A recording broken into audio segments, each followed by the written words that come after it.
All right. And we are going. Let's get this intro, the proper intro music today. Hey. Welcome to the HartBeat podcast, where we got serious on a random Saturday afternoon. Yep. Because we got a special guest in the building with you today. But I'm not going to tell you yet. We're going to let this rock out. Alrighty, boom. What's up? What's up, everybody? HartBeat podcast, episode what? 7? 7 it is. 7 it is. Yes, So it's a lucky number. I am Logic Kill, and that is Jeff. Go ahead, say it. Get it out. My name is Jeff. Yeah, get it out. All right. And we got Eric. Sir. And we have a special guest in the building. We do have a very special guest in the building. He is the 65th mayor of Hartford, Connecticut from 2001 to 2010. It's very nice to meet you, and I'd like to very much welcome Eddie Perez in the building today. Hey. So, all right. So, welcome, Eddie. Welcome. Well, thank you for having me. Yes. Glad to be here, man. Yes, and as we all can tell, Eddie has been practicing his speaking for several years because his voice is just so pristine over all of us. But Practice makes perfect. Yeah, practice makes perfect, and we've been practicing for about 7 episodes. Yeah. I think now. So well, I've been on microphones for like 10 years, but yeah, podcasting is different. E2. Yeah. The same mic too. Really? Yeah, 10 years. Wow, 10 years on that mic. Wow. All right. Well, let's get the show Time started. to throw it out. Let's get it going. Yeah, let's get it going. You got a question, right, Jeff? Do I have a question? I mean, I have a bunch of questions. I know you have questions. I think it'd be appropriate to kind of have Eddie tell us a little bit about himself, what he's done, about his tenure as mayor, what you're doing now, Eddie. I think just kind of give a background for people that might be outside of the Hartford area that don't know who you are, and just a little background and give them that. So. All right. Well, I'm one of 9 siblings. My mom and I and 8 of my siblings came from Puerto Rico. We came to Hartford like a lot of people via New York City. We spent maybe 3 years in Brooklyn, and then came to Connecticut as a result of my father and mom separating, and all my uncles have come here to work on the tobacco fields. And so that was the support system was here.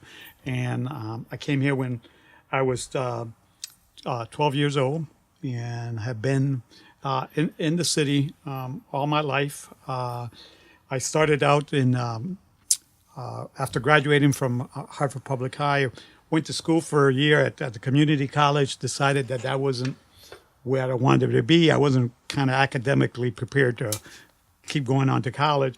Decided to follow, I've been active in my church, Sacred Heart Church, which is really the mother church of the Puerto Rican community in the city of Hartford.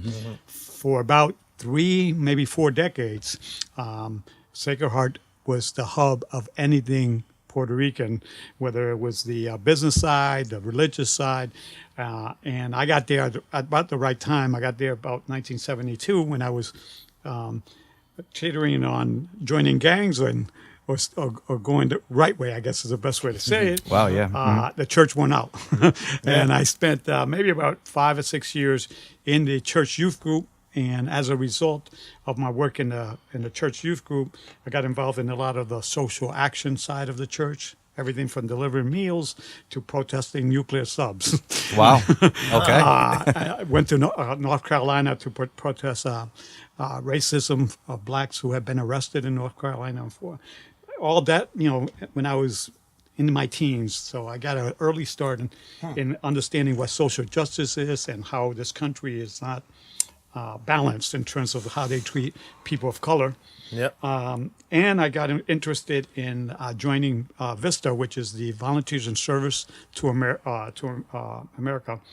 And that was the Peace Corps, the domestic side of Peace Corps. Everybody's familiar with Peace Corps. You do your service abroad. If you did your service in the country, domestically here, then you're a VISTA volunteer. VISTA. It's what AmeriCorps is now. People understand it, but it's the same, folks. There's folks who decided to put a year into community work, And my work was in the Clay Hill Northeast neighborhood, which is really the north end of Hartford. Okay. The tougher side of the north end of Hartford, Yeah. not the Blue Hill section where there's more home ownership.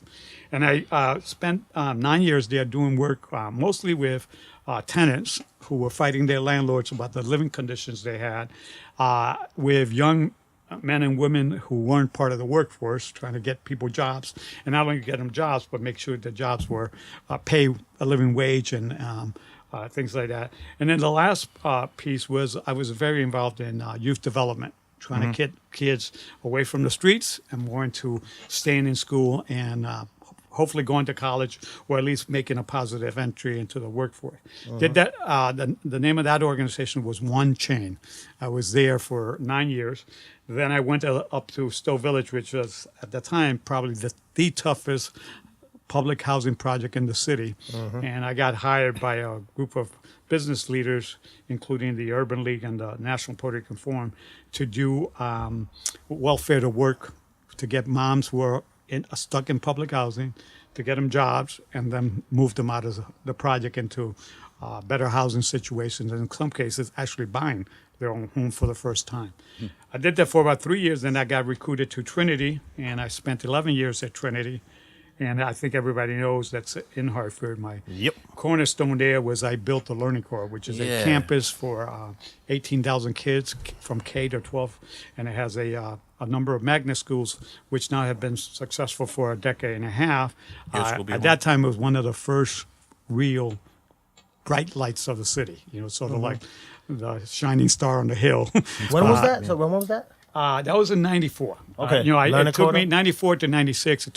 But we bought the housing stock. We relocated, and then we not only spent time on the Learning Corps, we also built home ownership housing throughout the neighborhood. Nice. And we supported business development. So it was a $220 million initiative. As a result of all that work, people decided that maybe I should do something different. And for the first time, I ran for mayor in 2001. The toughest day in this country, September 11th, when the towers fell. I was on the street winning my first primary. And we couldn't do anything from 10 o'clock to 3 o'clock because the world stopped. And we had to stop and kind of wait for, and when the president and everybody said, let's get back to business as usual, we went from 3 o'clock to 8 o'clock, and I got my first election. So it was a different experience, so probably that everybody went through for the first election. And then I served on 8.5, almost 9 years as the city mayor. And in that, it was a tough time for the city during that period. We had the housing crisis, the banking crisis, a world recession. Right. And Wall Street fell apart. And that was a tough time for us.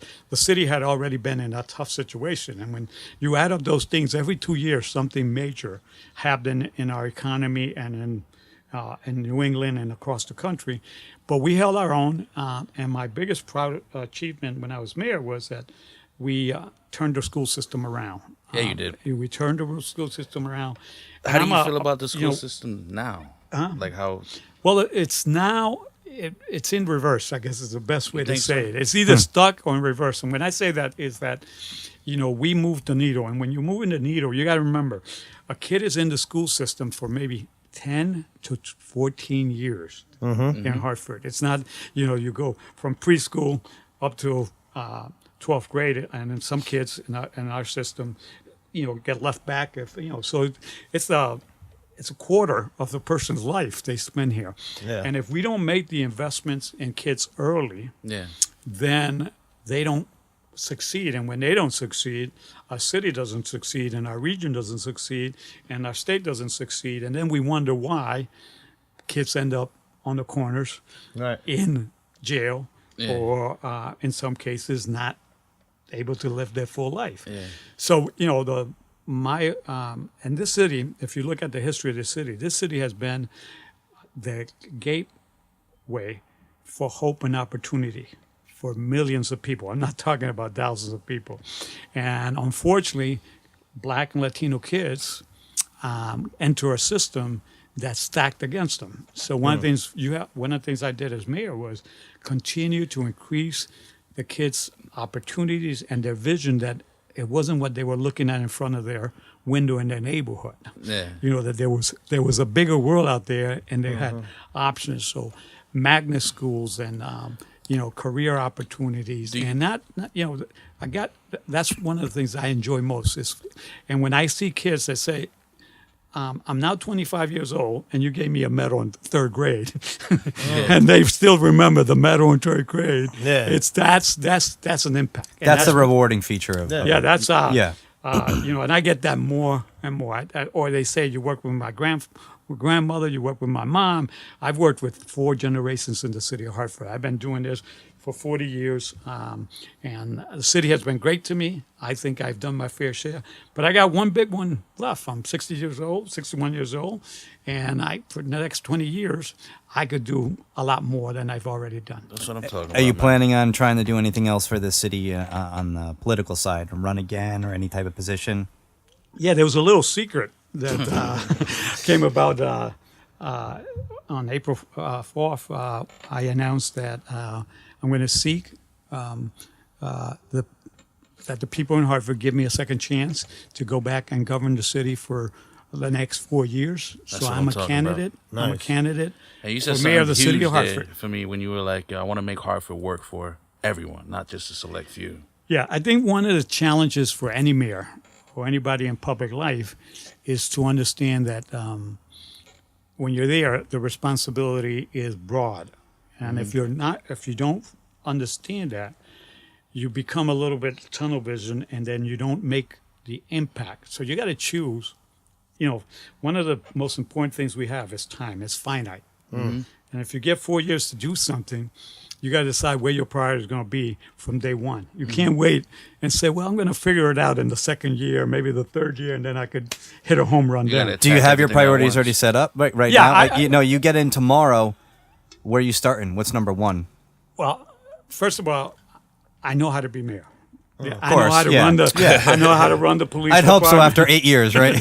So I know how to be mayor. I know how to run the departments. I know how to make sure that we don't, get a pothole filled, the sidewalk. I know the basic function of a mayor.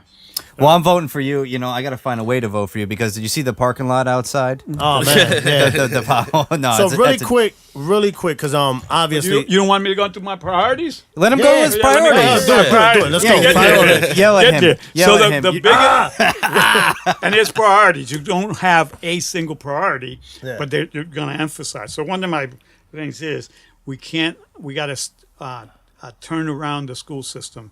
And one of the ways to do that is to focus in the most challenging area. And the most challenging area of the school system today is what to do with the neighborhood schools and how to make the neighborhood schools as competitive and as academically rigorous as the magnet schools. Everybody thinks that the magnet school have a magic bullet. They don't have a magic bullet. What Not they to- have not was to interrupt. somebody paid attention to I was it. gonna ask you about magnet schools. Like, how do you feel about magnet schools? People leaving the city to go to school versus staying. You know. See, I don't look at it that way. Okay. My thing is children in the city, moms and dads in the city Yeah. should have the same opportunity that people have in Fairfield County, West Hartford, Farmington. Yep. And when people leave Farmington to go abroad and study in Europe, people don't say that was a bad choice. Why did you you stay left in the us city? behind. Yeah. Right. So what so this thing about pitting magnet schools against neighborhood schools, charter schools, is the wrong way to think about this. Right. What I think about it is if kids had 30, 40 opportunities, and their parents and their kids decide what they want to do. That's our job. Our job is to give them as much opportunity. They pick the opportunity. When a kid picks an opportunity, they're more likely to succeed at opportunity rather than I'm going to tell them, you need to be a plumber. Suppose a kid wants to be a doctor. Why would I tell him to be a plumber? Right. But our kids don't have the opportunities, and our parents don't have the opportunity to manage. One of the things I started in the city, and I don't apologize for it because I think it was part of what the job I was supposed to do. When I was mayor, I started the Hartford Youth Scholars Foundation, which is still based at Trinity, still gives, on average, 30, 40 kids the opportunity to attend private schools. during their high school years. When you attend a private school, you're probably going to end up in the next tier of colleges, and you're probably going to get more financial aid. So if we make a $20,000 investment on a kid, and he gets an $80,000 benefit long term over the next 6 years, and let's say only a third of those kids come back to the city, those are all home runs, and they add up. So the magnet schools are an option. They're not the solution. They're an option. And I think by us saying that the magnet school drains, what we should do is say, how do we make have all the boats rise at the same time and pay special attention to the challenges that we have in our neighborhood schools. The special education issue is a very, very difficult, because you leave those parents in a situation where they don't have the resources to deal with those problems, and those are expensive issues to deal with. Do you think a lot of the issues with the public school system has to do with a budget? Because I know a lot of people who work for the school system, they're always complaining about like not having enough money for this or not having enough money for that. The answer is yes. Money makes a difference. Yeah. But money is In not everything. the only difference. Yeah. When you look at any school, the most telling factor is who leads that school. Yeah. If you have a great principal, and the principal has the support of the administration and is able to galvanize the parents and organize the teachers, it's like an engine. If all the cylinders are working together, you perform better. Right. If you don't have a great leader in the school, hinders. the bar gets reduced right away. The second one is that you got to have parents engaged. Sometimes in situations where we have parents not engaged, and then the work of the school gets minimized because we got to leverage what happens at the school. They go home to a neighborhood, they go home to a home, and we got to figure out how to connect those things. So it's not, everybody has to be a partner. And if you have great parents, great kids, great leaders and principals, and great teachers, that's what you see at magnet schools, and that's what you see in private schools. And we should see that in every public school, not only in Hartford, in this country. If we did that, our poverty rate will drop every year. Yeah.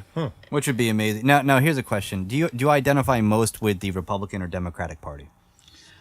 I've been a Democrat all my life, but I think if you follow my history, I've been a very progressive Democrat because I don't like to stay in the box. Good answer. You know what? Hit the bell. Uh-oh. You get the bell question. No, so we have a thing called a bell question. So we have while the it thing loads called the up. bell question. It's where we get serious with a serious question here. Do I need gloves or Yeah, No gloves. The you, gloves are here. you might need gloves, and I'm very curious on your right, let's answer go. to You this ready? question. I'm ready for the bell. Boom. Sir, what do you think of our president? Sometimes it's not our president. Okay. He's good. He's good. Yeah. So Got me chewing on aluminum right now. yeah, he's challenged to fit the full description of our president. I think a lot of people in this country have questioned his ability to rally the country and move the country, simply because I think he didn't look at the Webster Dictionary that says what's the definition of a president. So Right. he's challenged, I guess, is the best way. He's like a businessman in a politician. exactly what he is. Type of office. So, that's the way I view it. I going feel off- some things are right, but the Well, way he handles I don't know it about a is businessman. I mean, people who have good business practices. So he's a privileged businessman. Let's put There it you that go. way. I like So, that definition. Going off of what you said, like kind of just broad paintbrush, right? Because there was I don't know if you ever heard of memes in the internet. They're like little pictures and they say funny things. But one of them was serious, and it was like the hood with Obama, the hood with this, and the hood with Trump, and it was just the same picture, basically saying like the neighborhoods never really see any of the change or any of the efforts of a president. Like we don't really when I talk with people and we talk, if we ever even touch politics, they're like, I don't.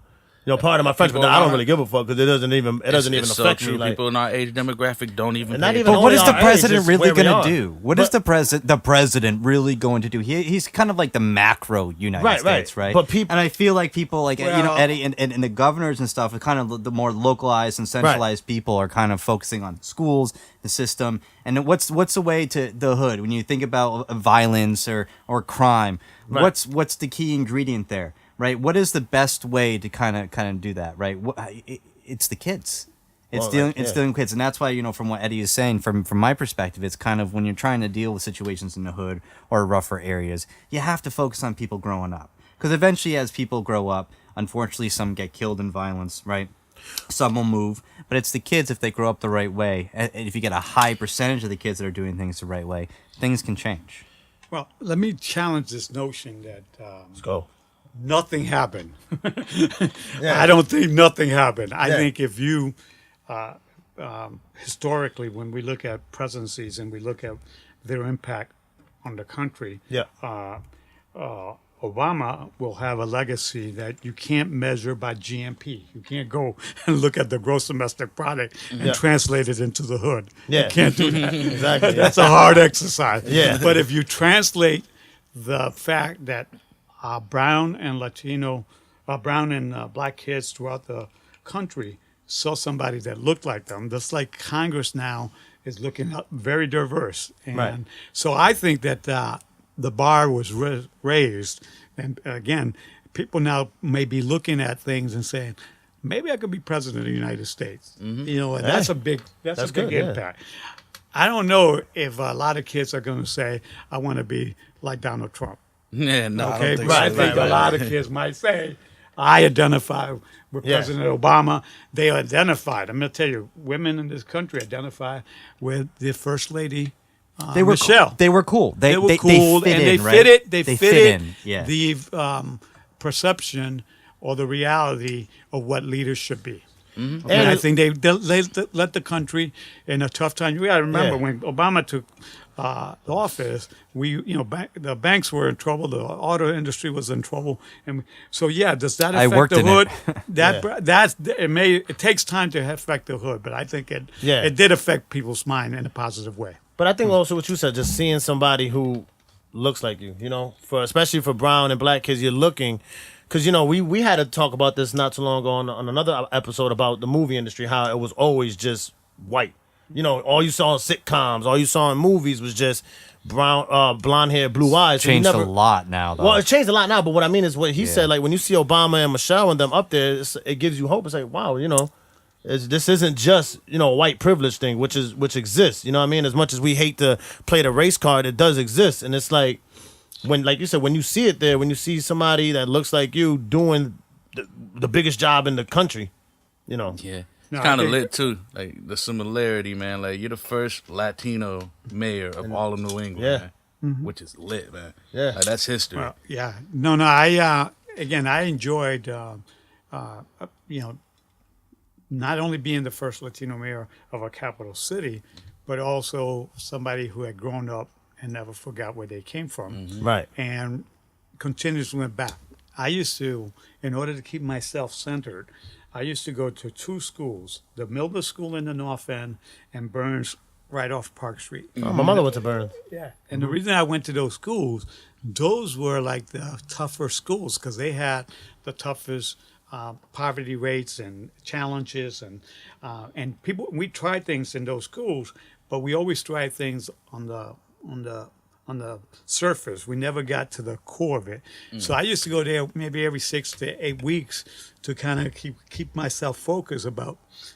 Just because you got some good things happening, don't forget humble that. yourself. Yeah, humble yourself and also keep yourself grounded because you can't forget Why you're here? why you're here and why you should continue to do it. It's a little bit of motivation, but more, I think, a challenge to keep focus on the priorities. You asked about the priorities. So schools are my priority. Neighborhoods are my priority. Our city is a city of neighborhoods. One of the reasons gangs don't travel from neighborhood to neighborhood is that there's a culture acceptance about Sure is. that. And I believe, I grew up, I lived in 7 of the 14, 15 neighborhoods, depending on which map you look at.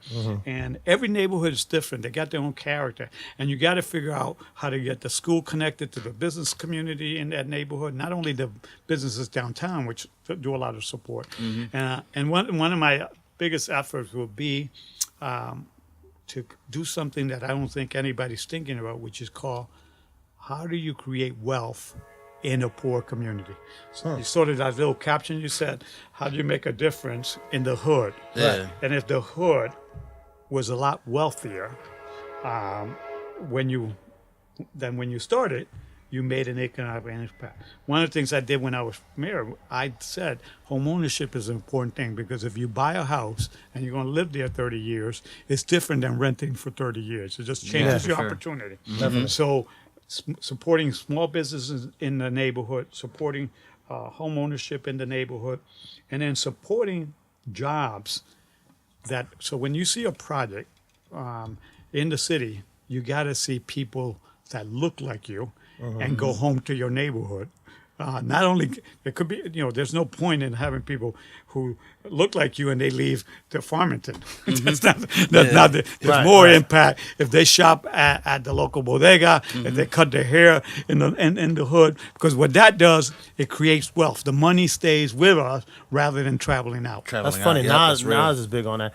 Yeah, speaking of that, I just lost my train of thought. I was thinking of a question. Go ahead. I have a quick question, like a yes or no, even if you want to expand on it. But can all of this? It sounds wonderful, right? But can all of this really? Can you really see the cycle of change happening within a tenure of 4 years? No, you don't. All you do, that's why you're like planting seeds, right? People expect Obama to change the country for 300 years, and you give them 8 years to straighten it out. Right. Not a fair shot. Yeah. So no. All you could do is let's assume it takes 3 to 4. I just told you it takes 12 years to make an impact on a school system, because you got to travel with the kids and make sure they. Right. You can't do something at first grade and hope that's going to have an impact on the 12th grade. It may diminish. So you got to pick your priorities, and you got to make a difference in those priorities that you want to make. So you don't. It's not going to be utopia. You're not going to be. Hartford's not going to look like West Hartford mañana. Yeah. It's not going to do that. Right. But neighborhoods could have impact if you do a facade program on all our major retail, on Main Street, Albany, Asylum, Farmington, Franklin, Park Street. If you do that, it becomes, and it has a spillover effect. Domino effect. If you do, one of the things I did when I was mayor was I did a neighborhood improvement program. If you ask people to take down their fences and cut their lawn and paint their porch, it's contagious. So it doesn't. Does that solve the problem of poverty and crime in it? No, but it gives those people who want to continue to fight and made an investment in to say, hey, there's a little hope. So part of what we need to do is, which I think the current administration hasn't done, is to have a program where everybody feels, hey, I'm benefiting maybe 10%, but a little bit. Yeah. If you're benefiting 0% and you don't feel part of the agenda and part of the program, then it's harder, because those people, you can't leave people out, and you're not going to be able to improve everybody at the same time. So it's a balancing act. So you have to choose. That's why schools, jobs, and neighborhood development are important things, because you could do that. And it's like throwing a little rock in the pond. You throw it, and it creates a ripple effect. The ripple effect is not going to be a sea change. It's not like a tsunami is going to come to Hartford. I'm going to change it overnight. But we could make progress where we need to make. Speaking of schools, really quick. Hold on, the truck is here. Sorry, that's the truck we're talking here about. Here it comes. 32. Is he backing up? He's truck number 32. No matter what time we do this podcast, on what day, this truck is here. We were here early one time, late. He times it. It's very strange. It's very strange. All right, we're good. We ain't gonna wait on Donald Trump. Donald Trump. It's Trump's fault. Blame Trump. Speaking of schools, I was I forgot, because I have we have a lot of followers from everywhere, and I think they were like Chicago or something, that they're starting in high school teaching kids the basics of like how to do taxes, how what do you need to do as far as if you start your own business, the steps to take, the different forms, or even if you're just looking to get a job, what is a W-2, how do you do it, stuff like that. That honestly, when I went to high school, I never learned, and like especially owning your own business or doing stuff like that. I never learned any of this till I went to Capital Community College, and they taught us how, if you're going to be an artist, you need this 1099 form. One of the things that's why I'm trying to focus on wealth creation, because those are all wealth creation strategies. So, we had a long now probably for 15 plus years. Now there's a tax prep system in the city where a lot of people weren't filling out their income tax, and what they were doing is leaving that money in the system and never coming back. By being able to fill out your income tax every year rather than waiting in between and leaving all that money, it creates wealth without you knowing it. And now we have a free system that the IRS and the community volunteers run. Those are the kinds of things. Teaching kids, back in the day when there were dinosaurs and and there was a lot of banks in the city, I was taught how to save money at Society for Savings, and we used to have these little folders where you put your quarters in. And then those things are not being done enough to get kids prepared, not so much for college, but prepared For life. About what important is the savings, what's important, how to manage credit. We got a lot of young people who go off to college, and the first thing they do is they get into debt, and their parents.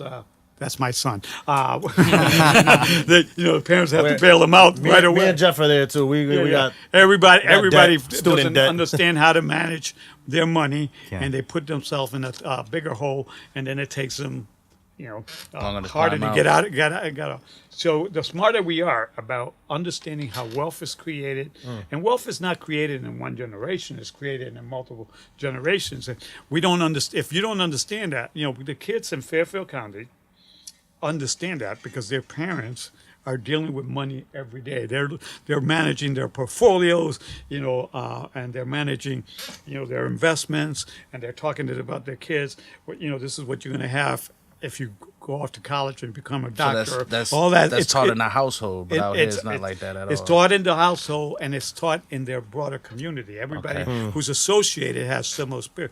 So if you grow up in the hood and you never knew your mom never had a savings account because she didn't have enough money. You're probably not going to know what a savings My mom account had a is. savings I mean, a lot of the social support programs will not allow you to have any savings, because if you have savings, then you not qualify for the public assistance, whether it's food stamp or cash. So a lot of our stuff, the way we treat with poor people, is a disincentive to get out of poverty.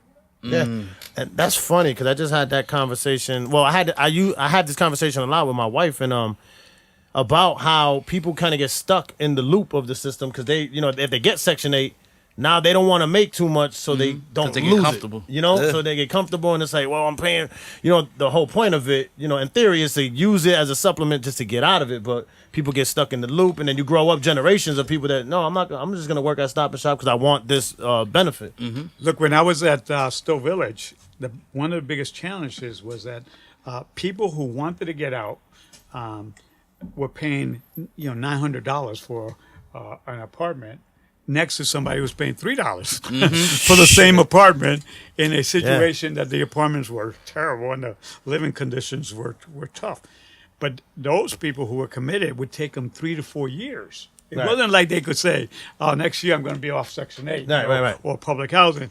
They had to say, "I'm going to do this. I'm going to work, and I'm going to get a car, and then I'm going to, maybe the first job was, $3 an hour, and they couldn't afford the car or the gas to get to the next." So it takes a very motivated person and almost like a long range strategy to get there. If you can't do it overnight, and then when you do it, there's a lot of stuff pulling you back. If your car breaks down and you're driving to it. Most jobs that people get in the city are not downtown in the big office towers. You got to have a bachelor's degree from Harvard in order to get those jobs, right?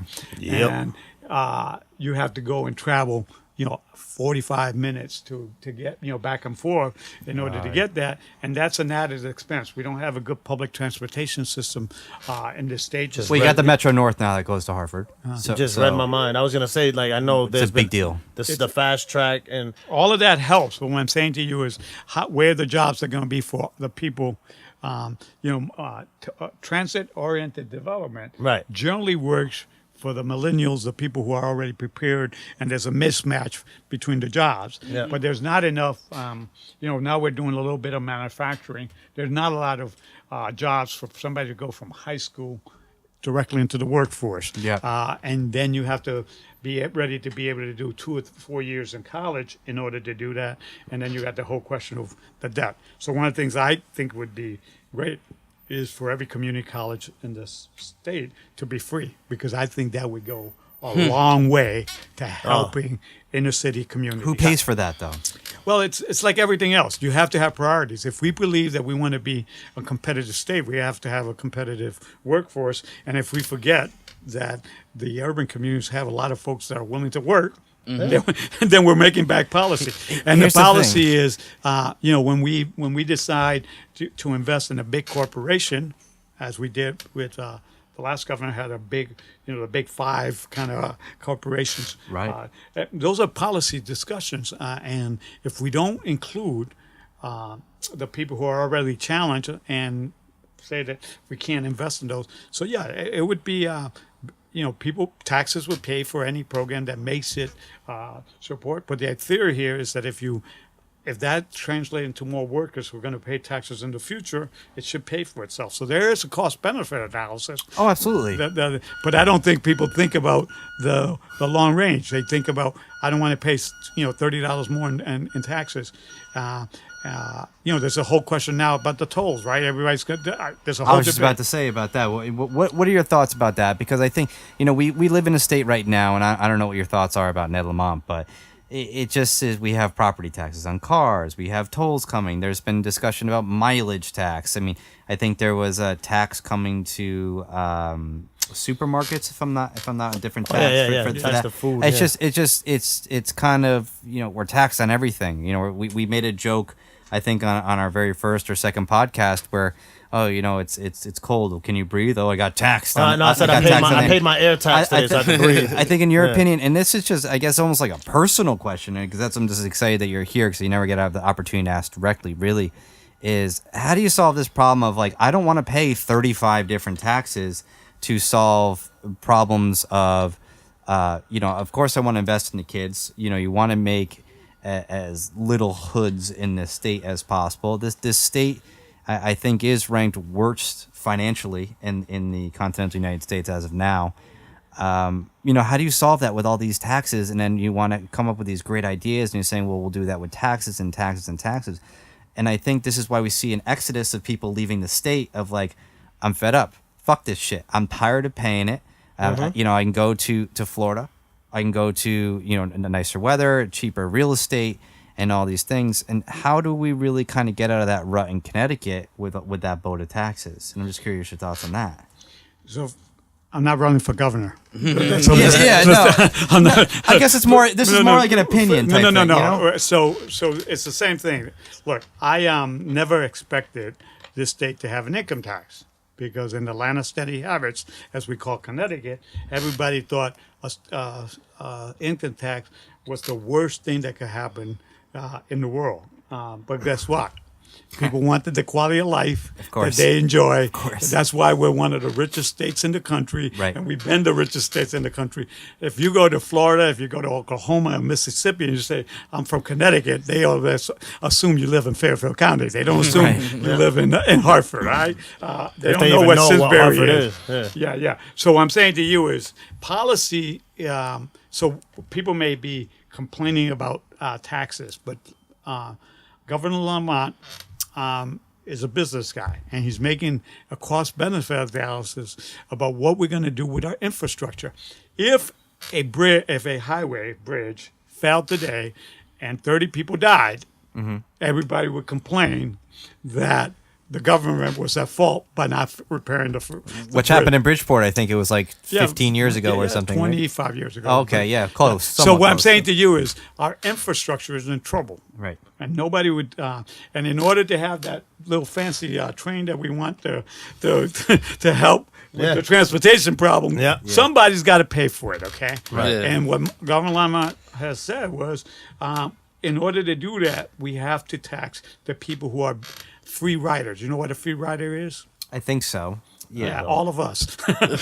All of us want a program for free, and I want somebody else to pay for it. Right. So the free riders in this case are the people who are traveling through the state, right, deteriorating our roads, using our roads, and they're not paying for it.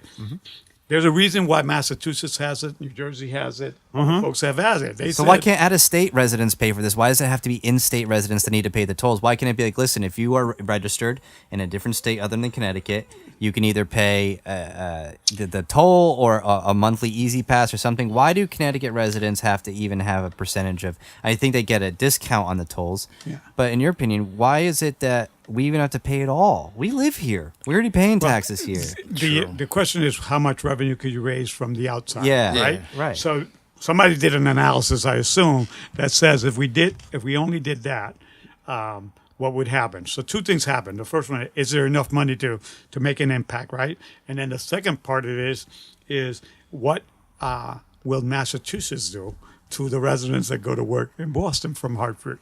To what would New York do to the folks from Fairfield crazy County? political wars. It's not political. It's what I'm it's saying, not political. We live in a democracy where if you do something, somebody else can do something. petty democracy. Yeah.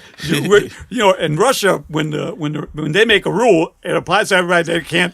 They're not exempt from I think the percentage of people that, the tolls are going to be, I live in Fairfield County. I live in Bridgeport right now, right, on the line of Fairfield. And these tolls, they're going to come down by me and big, wealthy cities, Darien, Stamford, big business cities down there too, right?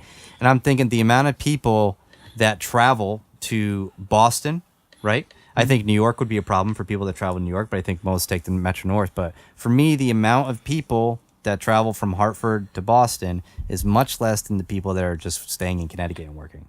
What's his name? Who, Jeff? Jeff? Yeah. Jeff for governor. Yeah. Jeff for governor. Yeah. He's already solved it. I think I'm supporting Jeff. You should start running now, Jeff. There you go. Yeah. Jeff got all the answers.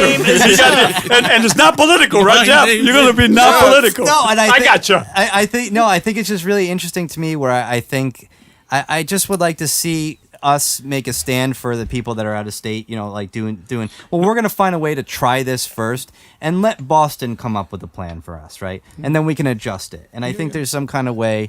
I don't know.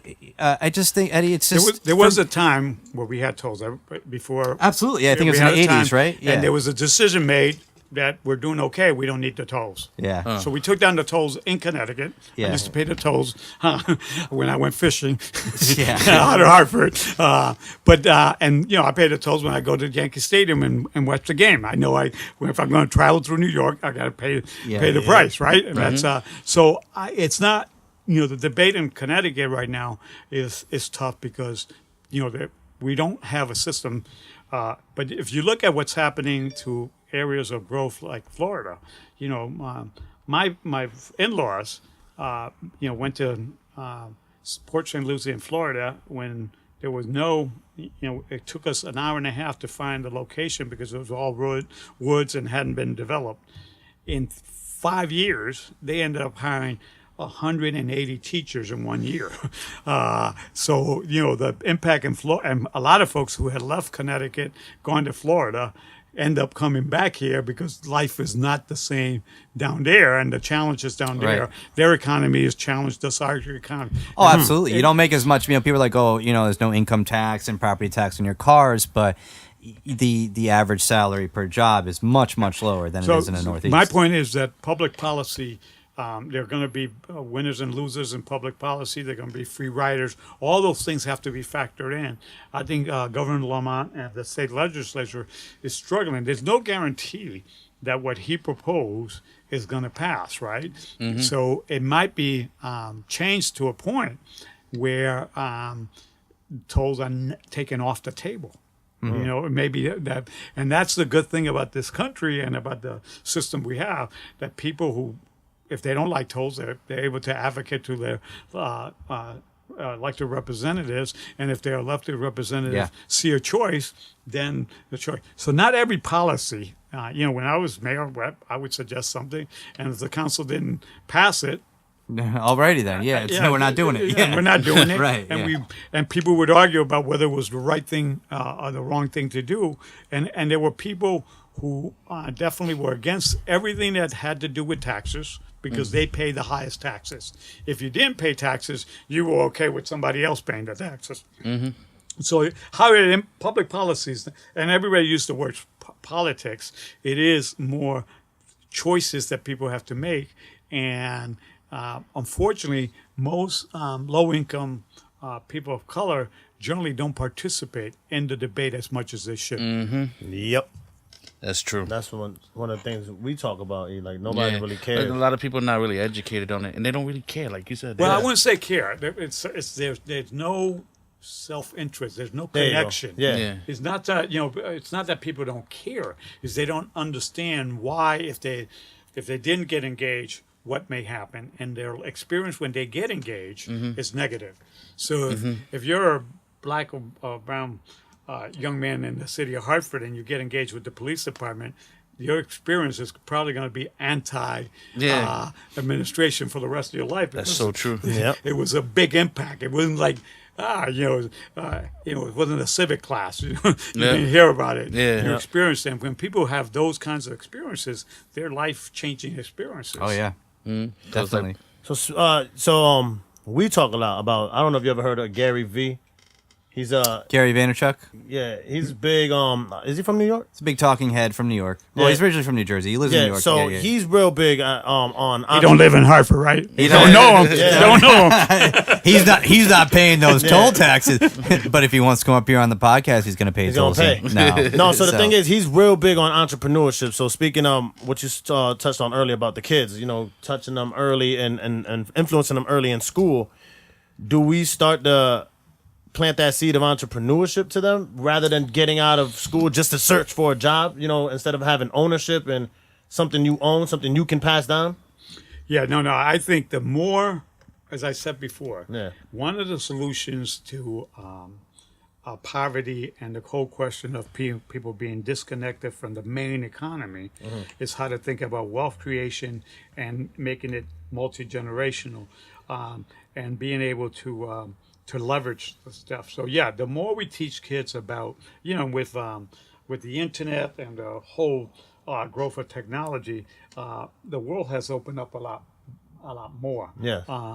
And if a kid doesn't have a computer in their house, they're going to be disconnected from the rest of the world for a long time. That's true. Yeah. When I was growing up, it was about books. We used to say, the more books you have in your house, the better you understand what's going around you. So I think technology is going to be a powerful game changer in how do people could get connected to the. But the more we prepare people for either the workforce or higher education, the better we're going to be. And there is no one size fits all. You can't say, for this group, we live in a multicultural society where the challenges for people to feel part of the society are going to be there. So, one of the things I think, teaching kids the old adage of saving and leveraging money and understanding money, it's important. We used to have home economics when I remember that. yeah, and there was a reason why we did that, because the world was a lot smaller, Right. and we thought surviving in a little neighborhood, in your own city, and most people are going to have probably 3 to 5 jobs in their career. They're not going to end up with a pension from Colt Manufacturing. They're not going to end After up with 30 a pension years, with yeah. maybe Pratt and Whitney has changed the way they do business worldwide. So people have to be prepared not only for a career. The career has to be multifaceted, and it has to be, the more you control your own finances, the better it is that you're going to be able to make those career changes. Okay. All right. That's a good answer. That was a real good answer. Spoken like a true politician. I think, as we know, some of the topics that we talk about here is we kind of focus a lot about what's going on in the music industry as well. And I think, what type of music do you like? Are you a hip hop fan? No, I would not. I barely stay abreast of merengue and bachata. Okay, there you go. What about- You're speaking their language? That's because now. I gave up on salsa a long time ago. My wife said, no, the hips don't What move. about freestyle? What about freestyle? man? Freestyle, yeah, because of the 70s and all that. Yeah. All right. The old freestyle. But I've been so preoccupied with, my own So I get, I'm not a music person. I wouldn't define myself as a music person. My brothers all listen to everything and they manage everything. They swing with everything. But if I get into it, they all laugh at me. So it's not a good experience when I venture out trying. I still, my wife still thinks I dance crazy when I do merengue and forget freestyle. Forget It's a two-step. It's just a two-step. That's what we want. That's what we want to see. We want to see this when you're running in your campaign. We want to see a commercial of you doing the merengue. Hey. Well, if you watch the Maria Sanchez Award, and they were on Facebook, Yeah. you see that I kick a little merengue. Hey, Okay. a little More than most people. We'll have to find that. So speaking of, I like what you said earlier about people when you try to make an impact. People want to see people like them, and they want to see people in the neighborhoods. And it's funny because now we're talking about hip hop. This is a hip hop podcast. I don't know if you saw recently in the news or in Nipsey Hussle how he took his rap career straight from, he was in the neighborhood, rose up from it, dirt to riches, and came back to the neighborhood and got killed in the neighborhood. Rest in peace. But on the brighter side, focusing on what he was doing, would you consider it important or like viable to the kids that artists such as me and Eric, say we blow up, we come back and give to the community and try to create that wealth? As I said, first of all, the music industry, from rap to everything that's happened, that it's changed so much. Yeah, definitely. And the only reason that's changed is changed economically. It didn't change because, jazz was here, and jazz did not have the same impact that it's had. Oh, no. That rap has had Right. on the hood, and when you got P Diddy starting charter schools, Right. those are Which things is lit, that, like I said, the kids that get to those opportunities, you're never going to know what the impact was for those kids. And he's probably reaching, maybe 1,000 kids as a result of that. And that's, like I said, a pebble in the pond. Mm-hmm. So, no, I think that having entrepreneurship with this millennial generation about how to bring money back into the hood and keep the money flipping in the hood. I'll tell you one thing I think about that is curious to me, and maybe you can't do it in 8 years, but you got to ask the question and start the boulder rolling. Is I don't understand why there's not a Caribbean bank in Connecticut, and it's because we always go to Wall Street to ask for permission to do something in the hood, right? Because that's the only game in town. Now, I don't know why we couldn't go. I think most entrepreneurs in this country have realized the money is not in the United States anymore. People go to China, to Asia, to Latin America, when they're doing investment, because now we have this little thing called the world economy. Yep. And the world economy is no longer white. No. Akon. I mean, It's green. It's green. It's green. And it's if people green. figure out green, Exactly. we do a lot better than if we were thinking exclusively about Wall Street, all the economic drivers of this country. So, there's no reason why we shouldn't think globally about the banking system. Now, there are impediments because somebody's going to say we don't want a Caribbean bank. Caribbean, money. But nobody has said that when the China money came over. Yeah. The biggest buyer of U.S. T-bills. The is next world China. power. Yeah. And there's a Spanish bank in Connecticut from Spain, and they're doing okay, but they're not. They came in from the outside. What is that? Is that Santander? Santander? Yeah. Okay. Yeah. And they are. They're required to do a lot more as a result of them coming in as a new player into the market. But there's no in New York City and in Florida. You see Banco Popular, the Bank of Puerto Rico, all over the place. And it's there'll be a point where there'll be enough economic growth in the Latino community where the banker in Puerto Rico is going to say, "I got cousins up in Bridgeport, Hartford," and they said, "Let's go down there." That's the same way we got dentists, we got doctors, we got teachers. All of that happened because there was enough of a financial and economic social need in Hartford. So it's coming. It's coming. And there's a big West Indian population here, Haitian population. All those populations have a need for being part of the economy here. And again, we need change, big changes, and that's why I say you got to wonder why not. Yeah, why yeah. always Wall Street? Maybe we should think about our own folks, our own countries, the home countries. All of the people from Connecticut come in and say, "Is there an opportunity?" You know, I was dealing with the Brazilian community when Brazil became the biggest economic success in the world, and they opened up a consulate right down at Constitution Plaza, where nobody ever expected that to happen. Yeah.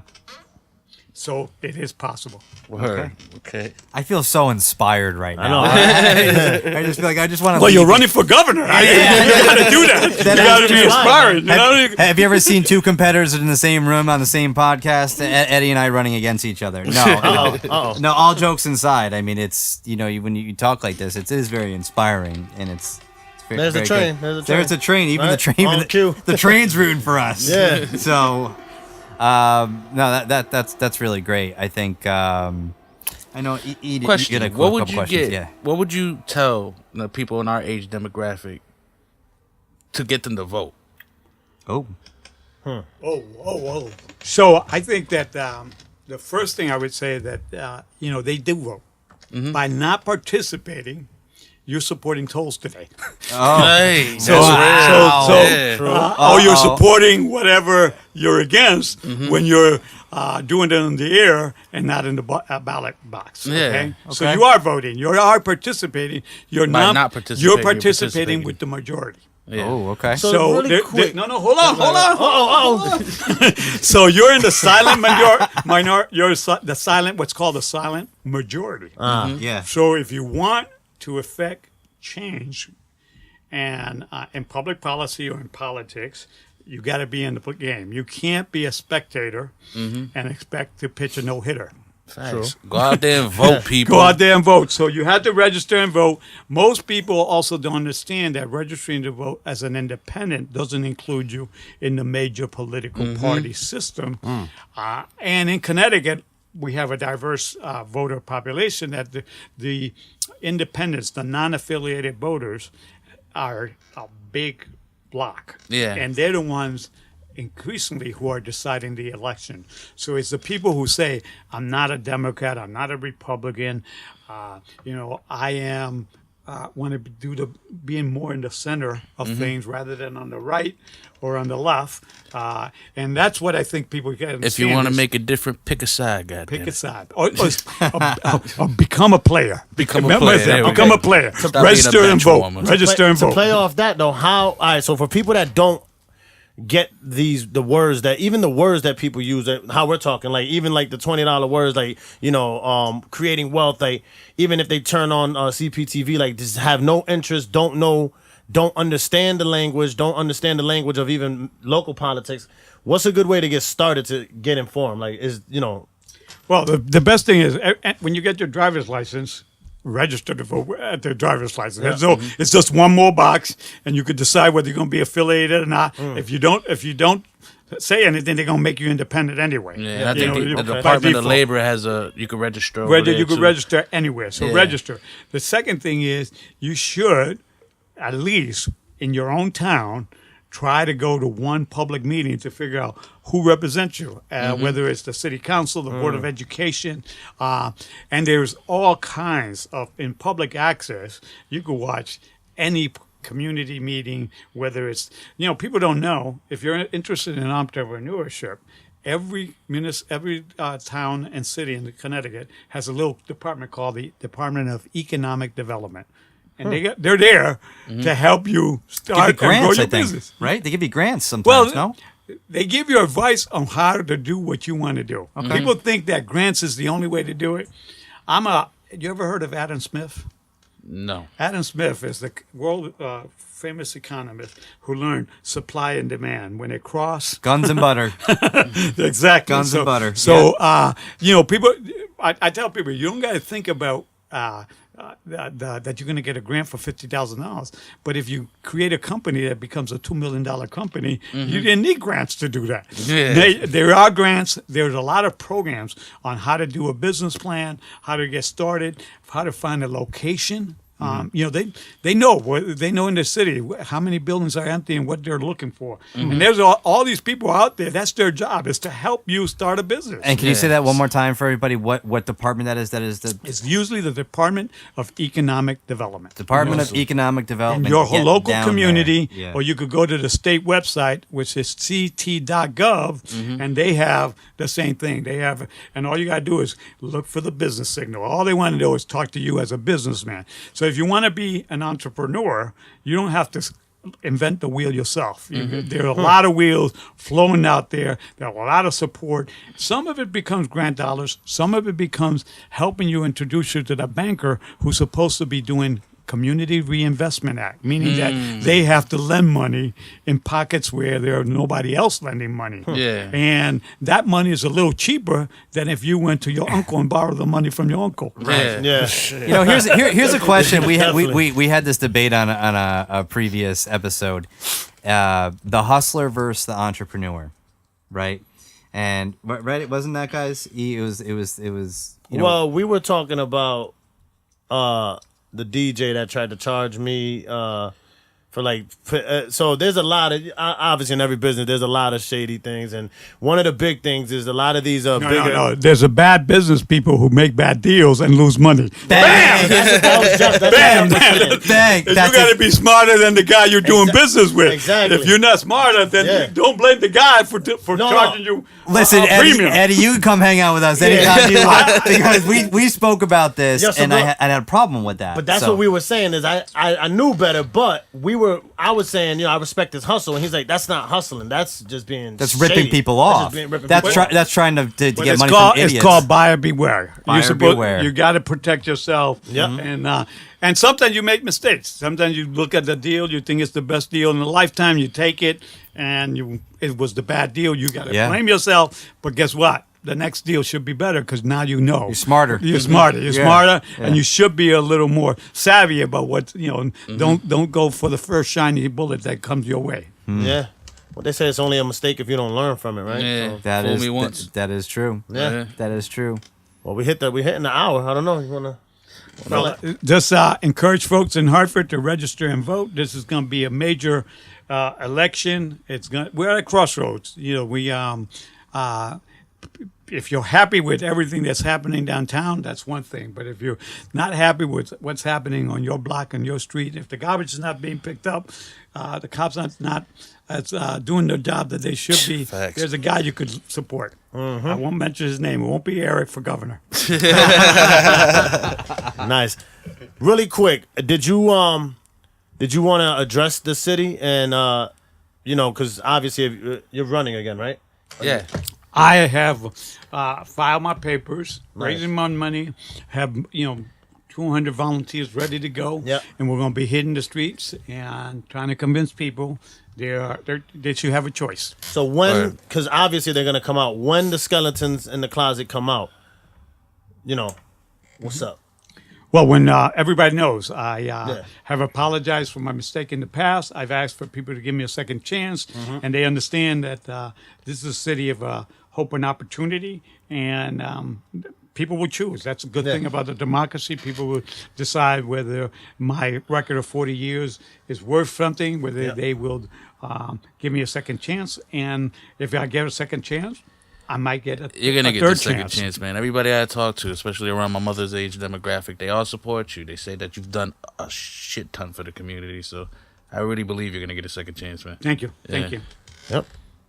Also, I need some prayers because those prayer warriors got to be out there at the same time. Well, you got my Yeah. prayer. I'm not a Yeah. citizen of Prayer. Hartford, but Prayers up, definitely- prayers up. Definitely, very, very, very awesome that you were able to come down here. It's very awesome talking with you, and very awesome to meet you. So Appreciate it. Thank you, man. Thank you, obviously, honestly. see Pat Well, here. thank you for having me. Best of luck. First time I've done a podcast. There we Nice. go. I- History, I'm going to man. go home and listen to it and see how it come out. It'll be up. It'll be Rock up. that presidential music, Oh, Freddie. let's go, Let's let's go. send them off the right way. Hey. Hey, you'll hear it when you play it back.